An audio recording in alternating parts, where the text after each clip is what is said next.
नमस्कार। जवाब तो देना होगा मैं आप सभी का स्वागत है। मैं हूं डॉक्टर अवधेश मिश्रा। छत्तीसगढ़ के पहले उप मुख्यमंत्री सरगुजा के बड़े कद्दावर नेता टीएस सिंहदेव लगातार इन दिनों चर्चाओं में बने हुए हैं। चर्चा उनके बयानों की, चर्चा उनके तारीफों की और चर्चा उनके राजनीतिक दांवपेच की। दरअसल इन चर्चाओं से परे हटके अब एक बेहद गंभीर मसले पे टीएस सिंहदेव ने टिप्पणी कर दी। वो गंभीर मसला बाबरी मस्जिद को लेके सुप्रीम कोर्ट के निर्णय का।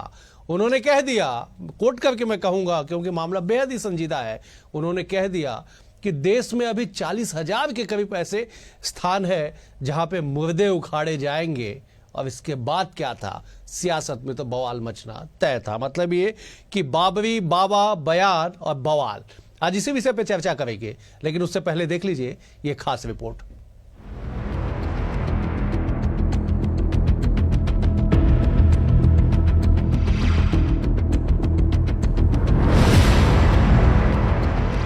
छत्तीसगढ़ में पिछले कुछ दिनों से कांग्रेस नेता और पूर्व डिप्टी सीएम टीएस सिंहदेव खासा चर्चा में है।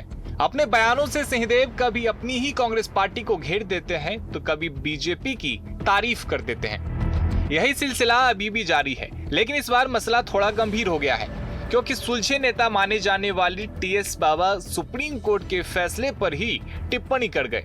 दरअसल कांग्रेस कार्यालय में आयोजित कार्यकर्ता सम्मेलन के दौरान कांग्रेस के वरिष्ठ नेता टीएस सिंहदेव ने विवादित बयान कार्यकर्ताओं को संबोधित करते हुए दिया है। टीएस सिंहदेव ने कहा कि संविधान के प्रावधानों और कानून के खिलाफ जाकर सुप्रीम कोर्ट ने राम मंदिर के पक्ष में फैसला सुनाया है। जमीन किसकी थी इस पर चर्चा नहीं की गई।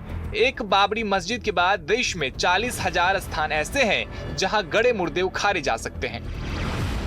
कोर्ट ने उंगली क्या पकड़ा दी, बीजेपी और आरएसएस वाले देश को खींच कर ले जाना चाहते हैं। सारे देश में विद्यमान नियम और कानून के खिलाफ जितने संविधान के प्रावधान हैं, जितने कानून हैं, उसके खिलाफ ये जमीन का मालिक कौन है वास्तव में, उस पर चर्चा ही नहीं, फलाना क्या है उस पर चर्चा ही नहीं। बस ये निर्णय लिया गया कि इसको ऐसा करने के लिए ये फैसला सुना दिया जाता है ताकि आगे के लिए बात को अब नहीं खोला जाएगा और अमन चैन देश में बना रहेगा।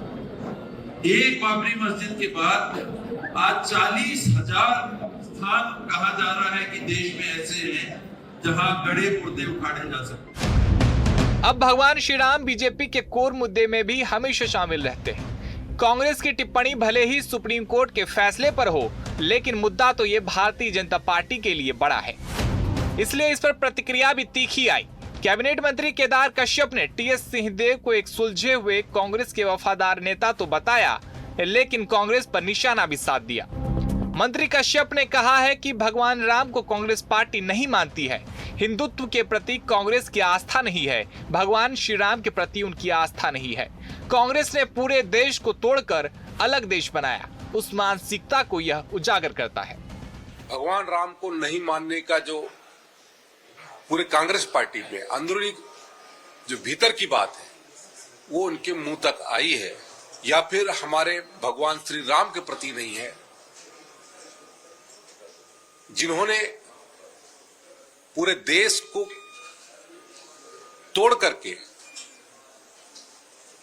एक अलग देश बनाया, ये उस मानसिकता को उजागर करता है।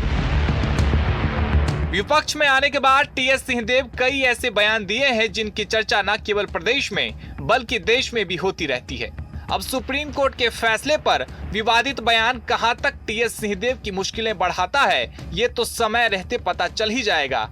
लेकिन टीएस सिंहदेव के बयानों में तल्ख तेवर ने छत्तीसगढ़ की सियासत का ध्यान अपनी तरफ जरूर खींच लिया है। अब मुद्दा सुप्रीम कोर्ट के फैसले पर टिप्पणी का नहीं, बल्कि श्री राम की मर्यादा से भी जोड़ दिया गया है। साथ ही बीजेपी इस मुद्दे पर कितनी सियासत करती है, ये भी देखने वाली बात होगी। Bureau report, BSTV, Chhattisgarh.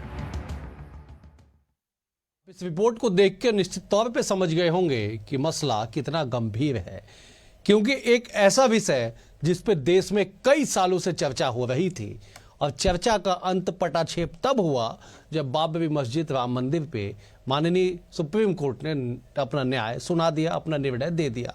लेकिन इसके बाद अब इतने सालों बाद, इतने दिनों बाद टीएस सिंहदेव की ये टिप्पणी अपने आप में राजनीति में भूचाल लाने के लिए काफी है।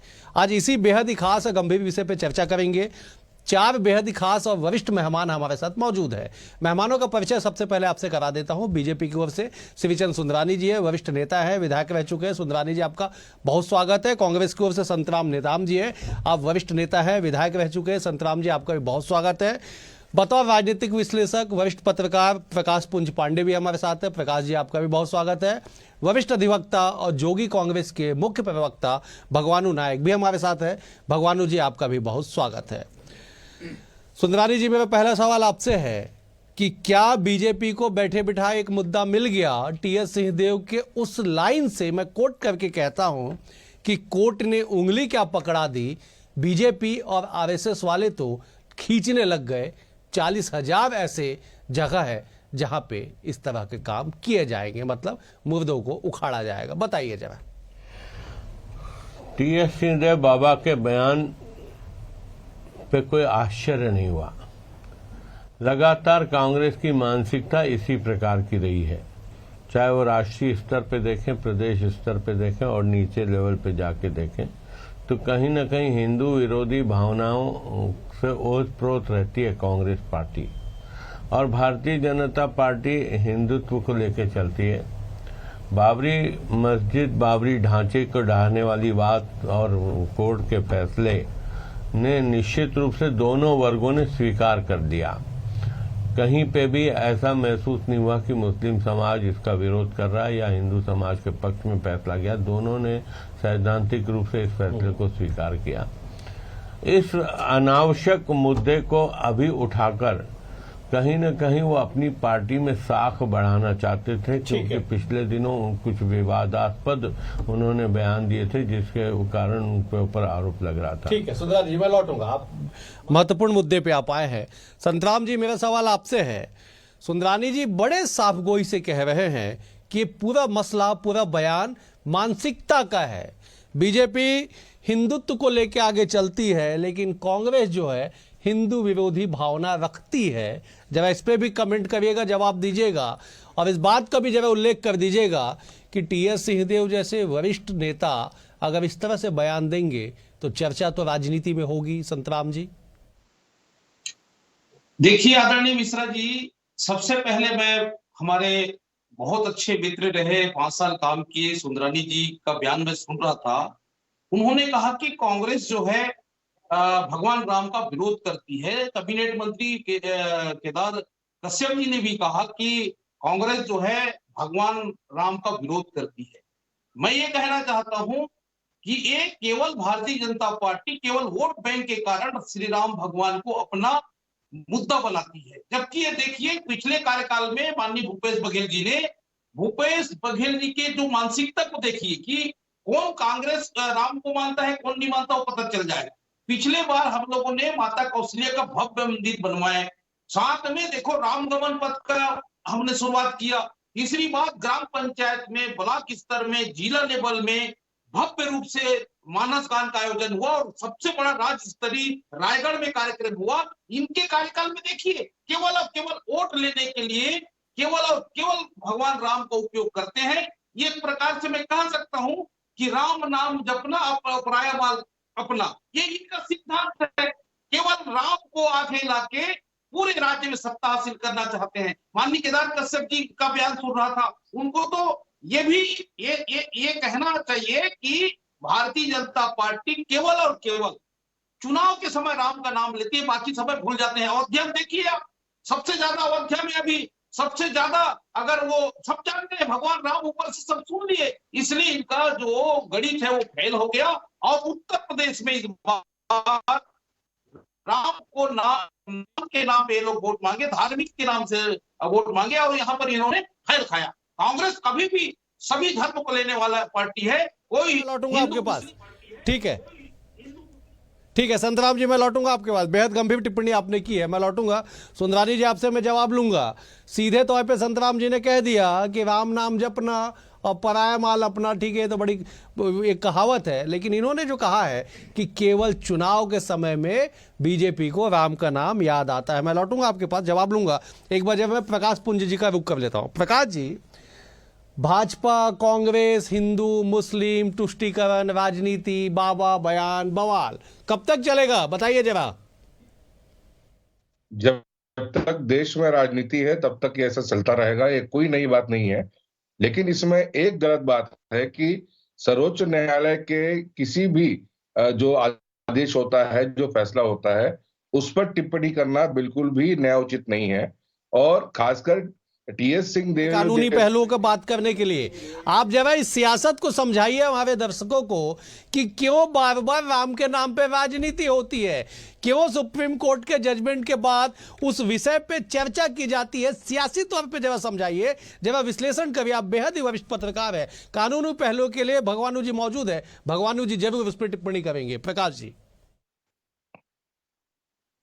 देखिए, जिस प्रकार से अभी पिछले साल विधानसभा चुनाव में कांग्रेस का की जो नुकसान हुआ है, और खासकर उसमें अंबिकापुर क्षेत्र में टीएस सिंहदेव का जो पर्सनल नुकसान हुआ है, मुझे लगता है कहीं ना कहीं वो जमीन तलाश रहे हैं। और ये एक चर्चा में रहने के लिए, ये एक, मुझे लगता है ये जानबूझ की हुई टिप्पणी है, क्योंकि मैं निजी तौर पे टीएस सिंहदेव को जानता हूँ। बहुत ही मजे हुए वो खिलाड़ी हैं, मजे हुए व्यक्ति हैं और परिपक्व हैं।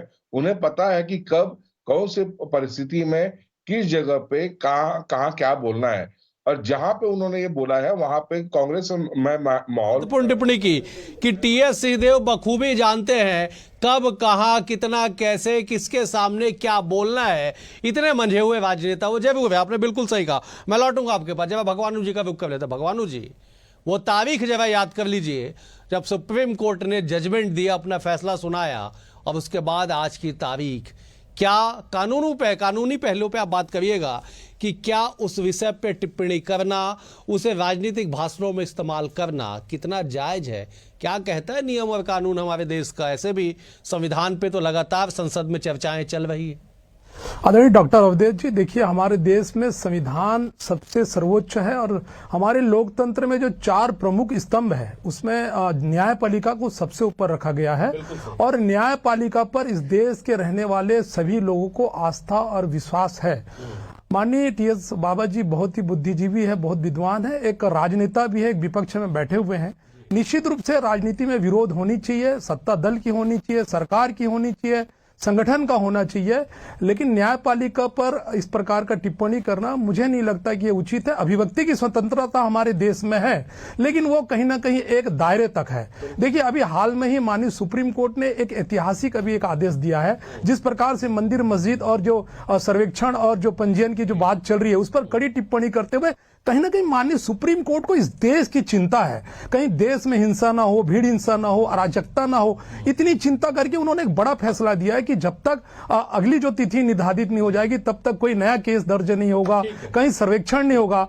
ऐसी स्थिति में अगर सुप्रीम कोर्ट के खिलाफ अगर, और वो भी ऐसा फैसला, माननीय श्रीचंद सुंदरा जी यहाँ बैठे हैं, उन्होंने बहुत अच्छी बात कही, मैं भी दलगत राजनीति से ऊपर उठ के उनका स्वागत करता हूँ। एक ऐसा फैसला आया जिसका सब लोगों ने स्वीकार किया, दोनों पक्षों ने स्वीकार किया, उस पर टिप्पणी करना। ले लेता हूं सुंदरानी जी, जब आप बता दीजिएगा, संतराम जी ने स्पष्ट कह दिया है कि भूपेश बघेल जी की सरकार में कौशल्या मंदिर जीर्णोद्धार, राम वनगमन परिपथ का निर्माण, हर जिले ब्लॉक में रामायण महोत्सव, रायगढ़ में सबसे बड़ा आयोजन।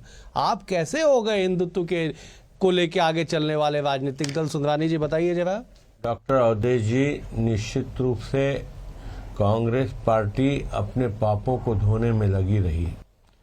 कहीं न कहीं कौशल्या माता के मंदिर के निर्माण लेकर जो हिंदुत्व के वोटों में कब्जा करने का प्रयास करने की कोशिश थी, लेकिन दुर्भाग्य से इनके जो कुछ घटनाएं हुई प्रदेश में और इनका दोहरा चरित्र दिखा, जनता ने इनको पहचाना कि ये हिंदुत्व का चोला ओढ़ना चाहते हैं लेकिन ये मन से हिंदुत्व को स्वीकार नहीं करते। इनके ऐसे कारनामे दिखे, जहां देखिए कवर्धा की घटना भुलाई नहीं जा सकती, और भी आसपास की घटनाओं को भुलाया नहीं जा सकता। ठीक बात है, बिल्कुल सही आपने कहा सुंदरानी जी। कवर्धा की घटना तो बिल्कुल नहीं भुलाई जा सकती, चाहे सरकार किसी की भी हो। इस सरकार में भी कवर्धा की घटना को नहीं भुलाया जा सकता। खैर, मैं लौटूंगा, मैं जब एक बार संतराम जी से जवाब लेता हूं। संतराम जी, हिंदुत्व का चोला ओढ़ना चाहती थी कांग्रेस, दोहरा चरित्र जीना चाहती थी कांग्रेस। जनता ने निर्णय दे दिया कि खाली आप इस तरह से आयोजन करेंगे तो वोट नहीं मिलने वाला है। लेकिन सवाल ये है ना कि इतने दिनों बाद अगर इस मसले को कुरेदा जाएगा राजनीति में, तो इसका असर तो दोनों तरफ होगा। संतराम जी, देखिए मिश्रा जी, हार और जीत लगे रहता है। अभी भी सुंदरा जी कह रहे थे कि जनता ने जवाब दे दिया, तो 2018 में देखो तो 15 सीट में निपट गई। ऐसा तो कोई प्रदेश में ऐसा नहीं होगा, हमारे छत्तीसगढ़ के इतिहास में नहीं रहा। पर एक चीज मैं कहना चाहूंगा, बार बार हमारे सुंदरानी जी कह रहे थे कि कांग्रेस जो है धार्मिक लोग नहीं है, धार्मिक धर्म को नहीं मानते। पर एक चीज आज जो बयान आया माननीय हमारे मंत्री जी केदार कश्यप जी का, कि उन्होंने कहा, कांग्रेस पर आरोप लगाया कि भगवान को कांग्रेस राम को नहीं मानता। मैं आपको ये कहना चाहता हूं, आप भी यहीं के रहने वाले हैं, और खासकर चाहे गांव का कोई भी व्यक्ति हो, कोई भी समाज का, कोई भी धर्म का हो, सबरे जब उठता है तो सबसे पहले हे राम। वो हमेशा कहीं नहाएगा तो ये हे राम, कभी आगे बढ़ेगा तो हे राम, कोई मिलेगा तो राम। हर व्यक्ति के दिल में राम रहता है। भारतीय जनता पार्टी टाइप की नहीं है कि केवल चुनाव के समय राम राम राम राम राम के नाम पे वोट हासिल करना। पर एक चीज कहेंगे, हर कांग्रेस के व्यक्ति के दिल में रहता है राम। और इसलिए हम लोग चाहे धान काटते हैं तो जब पहले जब नाप करते हैं तो पहले राम बोलते हैं, उसके बाद दो बोलते हैं। तो हर इंसान, हर व्यक्ति कांग्रेस के और भारतीय जनता पार्टी सभी को प्रति राम के प्रति आस्था है। राम को हम राजनीति में नहीं ला सकते। हम हमारे भगवान है, उसकी हम पूजा करते हैं, उसके आशीर्वाद लेते हैं, वो ये सब है। लेकिन भारतीय जनता पार्टी की ये जो चाल और चरित्र जो उत्तर प्रदेश में दिखा, जहां अयोध्या पर ये लोग गरज रहे थे, वही अयोध्या के 9 सीट कांग्रेस के खाते में गए। भारतीय जनता पार्टी को ठीक है संतराम जी, 2023 के चुनाव परिणाम को आप कहते हैं कि चुनाव में हार जीत लगे रहता है। अयोध्या का जिक्र करके बार बार आप अपना सीना चौड़ा करते हैं कि साहब बीजेपी को तो अयोध्या की जनता ने नकार दिया। दोनों तरफ तो चुनाव ही था ना। मैं लौटूंगा आपके पास, मैं जब एक बार प्रकाश जी का रुख करता हूं। प्रकाश जी, ऐसे समय में टीएस सिंहदेव का ये बयान, आपने बिल्कुल पहली बार में स्पष्टता से कह दी कि वो अपने राजनीतिक उपस्थिति को लेके, अपने नंबर बढ़ाने को लेके इस तरह से जानबूझ के टीएस सिंहदेव ने बयान दिया है। लेकिन टीएस सिंहदेव को छत्तीसगढ़ के टॉप 10 बुद्धिजीवी नेताओं में शामिल किया जाता है। माना जाता है कि उनका एक अलग ही क्लास है। ऐसे समय में उनका बयान क्या इशारा करता है प्रकाश जी? देखिए, बुद्धि तो कभी भी किसी भी समय आपकी फिर सकती है अवधेश जी। इसमें ये मानव शरीर के साथ जो एक मस्तिष्क भगवान ने दिया है, ये इसकी कोई गारंटी नहीं होती है। बुद्धि कभी भी फिर सकती है, और बुद्धि के माध्यम से जो जीवा पे जो शब्द आते हैं, वो शब्द कैसे निकलते हैं, ये उस परिस्थिति पर निर्भर करता है। जिस परिस्थिति और जिस परिप्रेक्ष्य में और जिस नियत से टीएस सिंहदेव ने यह बयान दिया है, ये समझिए कि कोई शब्द सिर्फ एक गलत नहीं निकला है, ये एकदम प्लान्ड तरीके से बोला गया है। क्योंकि कांग्रेस जनों के बीच में ये सब बोलना, ये एकदम प्लानिंग के तहत है। और दूसरी बात मैं ये बोलना चाहता हूँ, प्रभु श्री राम का नाम सब लोग लेते हैं, राजनीति सब लोग करना चाहते हैं, लेकिन कभी भी उनके चरित्र का आचरण किसी भी नेता ने किया हो तो आप मुझे बताइए। सबसे बड़ी बात है कि राम के नाम, गंभीर बात कह दी प्रकाश जी आपने, बहुत गंभीर बात आपने कह दी कि आज तुम साध अगर राम को कर लेते तो आज देश कहां से कहां पहुंच जाता। खैर, सियासत दलों की अपनी अपनी आस्था है, कहीं दिखाने के लिए तो कहीं वास्तविकता में। मैं लौटूंगा आपके पास। भगवानू जी, टीएस सिंहदेव ने बड़े ही साफगोई से कह दिया, ऐसा नहीं कि बयान को तोड़ मड़ोड़ के पेश करने वाला सो कॉल्ड जो पुरानी परंपरा है बयान के बाद, वो अभी तक तो सुनाई नहीं दिया है। आप कानून के जानकार हैं, विधि विशेषज्ञ हैं, क्या इस तरह के बयानों के बाद, इस तरह के मामलों के बाद कानूनी पेचीदगियां बढ़ सकती है या केवल राजनीतिक बयान समझ के इसे छोड़ दिया जाएगा? डॉक्टर जी देखिए, बहुत ही आपने सही कहा है और कहीं ना कहीं ये एक न्यायालय का मानना का विषय, कोर्ट ऑफ कंटेम्प्ट का मामला है। ऐसे विषय को कई बार न्यायालय खुद से भी संज्ञान लेती है, चूंकि सर्वोच्च न्यायालय का मामला है। और कई बार अगर चाहे तो जो विरोधी दल के लोग हैं उसको भी एक मुद्दा बनाया जा सकता है राजनीतिक परिदृश्य में अगर देखा जाए तो। और इस टिप्पणी को करने से पहले मेरे ख्याल से माननीय बाबा साहेब को 1991 में जो उन्हीं की सरकार के द्वारा पीवी नरसिम्हा राव के द्वारा पैलेसेस ऑफ वर्शिप एक्ट 1991 लाया, उसको एक बार देखना चाहिए था। देखिए 7 धाराओं का ये एक्ट बना था, बहुत महत्वपूर्ण ये एक्ट था। और धारा 5 में उसमें जो राम मंदिर और बाबरी मस्जिद का जो प्रकरण है इसको बिल्कुल अलग कर दिया गया था। और 15 अगस्त 1947 की स्थिति में जो भी जो धर्म स्थल थे उसको स्थिति वैसे ही रखने की बात की गई थी। तो जब इस बात का उल्लेख है विस्तारपूर्वक, जब उस समय ये एक्ट बना के धारा 5 में जब बाबरी मस्जिद और राम मंदिर के मामले को ही अलग कर दिया गया था और उस पर फैसले आने के बाद जब वहां पर मंदिर भी बन गया, और कहीं ना कहीं इस प्रकार के टिप्पणियां करना देश में जो स्थितियां आज निर्मित हो रही है ये उचित नहीं है। देश में बहुत सारे मुद्दे। ठीक है, आपके इसी पॉइंट को मैं आगे बढ़ाता। सुंदरानी जी, देश के मौजूदा हालात में इस तरह की टिप्पणियां ठीक नहीं है, राजनीति में कुछ भी हो सकता है, बताइए जरा कैसे रोकेंगे आप तमाम चीजों को? देखिए, भारत में संविधान और कानून जिंदा है। कानून के से कोई बच नहीं सकता। कहीं न कहीं बाबा ने ये बयान देकर सुप्रीम कोर्ट की अवमानना भी की है और निश्चित रूप से वो कानून के दायरे में आता है। और भारतीय जनता पार्टी की, जहां तक केंद्र की सरकार हो या राज्य की सरकार हो, ऐसा कोई भी मामला अगर सामने आता है जो पूर्व में कभी हिंदुत्व से जुड़ा रहा या कोई मंदिर से जुड़ा रहा, तो संज्ञान तो लेगी ना सर।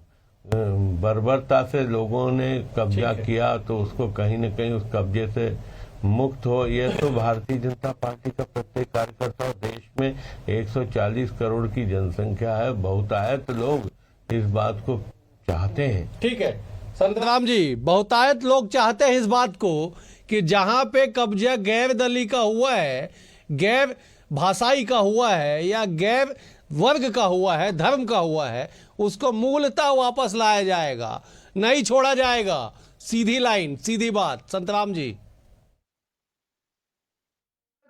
माननीय हमारे टीएस बाबा वास्तव में सुलझा हुआ नेता है और जो उनका बयान मैं अभी देख रहा था वो एक बड़े नेता है और मैं एक छोटा हूं और उसके टिप्पणी पर मैं ज्यादा कुछ नहीं कहूंगा। पर एक बार कहना चाहता हूं, भारतीय जनता पार्टी केवल और केवल घेरने के लिए केवल और केवल मुद्दा उनके पास सही नहीं। देखिए आज पूरे प्रदेश में जिस प्रकार से भारतीय जनता पार्टी का जो चाल और चरित्र दिख रहा है, ये केवल और केवल धर्म के नाम से ये लोग राम को उपयोग करते हैं और ये भारतीय जनता पार्टी का ये चरित्र है और ये चुनाव के समय में वोट मांगने के लिए सब करते हैं। और निश्चित तौर पे कहीं ना कहीं भारतीय जनता पार्टी पूरे देश में सांप्रदायिक फैलाना, एक दूसरे में लड़ाना, हिंदू मुस्लिम को लड़ाने का काम केवल भारतीय जनता पार्टी का ये। ठीक है, मैं लौटूंगा, समय का अभाव है। संतराम जी मैं लौटूंगा आपके बाद में। प्रकाश जी का रुख करता। प्रकाश जी,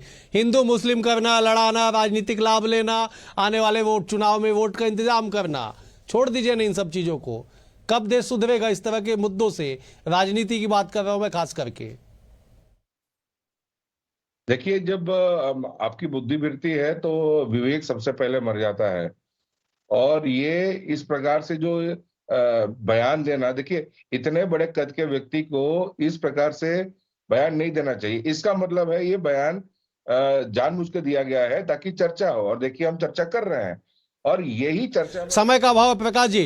ठीक है, मैं जब एक बार भगवानू जी के पास जा रहा 10 सेकंड के लिए। भगवानू जी, फाइनल कमेंट। क्या राजनीति में इस तरह के भाषा का इस्तेमाल, इस तरह के मुद्दे को कुरेदना कानून के नजर में जुर्म है, और है तो क्या होगा आगे? देखिए डॉक्टर अवधेश जी, हमारे देश में संविधान सबसे ऊपर है। संविधान के द्वारा, क्षमा चाहता हूँ, सुप्रीम कोर्ट, सर्वोच्च न्यायालय सबसे ऊपर है और उसके द्वारा दी गई एक एक टिप्पणियां, एक एक आदेश, एक एक निर्णय वो कानून बनता है। और इस देश की जो 1 अरब 40 करोड़ जो लोग हैं उसका आस्था का केंद्र सुप्रीम कोर्ट, अगर उनके द्वारा दिए गए फैसलों पर टिप्पणी करना ये उचित नहीं है। ठीक है, चलो कुल मिला के यह है कि सुप्रीम कोर्ट ने जो कह दिया उस पे आप टिप्पणी नहीं कर सकते, करेंगे तो कानून अपना काम करेगी। लेकिन राजनीतिक दलों को भी समझना होगा कि केवल अपने चंद लाभ के लिए, राजनीतिक लाभ के लिए या वोट तंत्र के व्यवस्था के लिए कम से कम कोर्ट के निर्णयों के, कानून और संविधान के निर्णयों पे इस तरह से राजनीति नहीं करनी चाहिए। फिलहाल आज के लिए इतना ही। आप चारों मेहमानों का बेहद शुक्रिया। सुंदरानी जी आपका शुक्रिया, संतराम नेताम जी आपका भी शुक्रिया, भगवानू जी आपका शुक्रिया, प्रकाश जी आपका भी शुक्रिया। कल एक और विषय के साथ होगी मुलाकात, तब तक के लिए नमस्कार।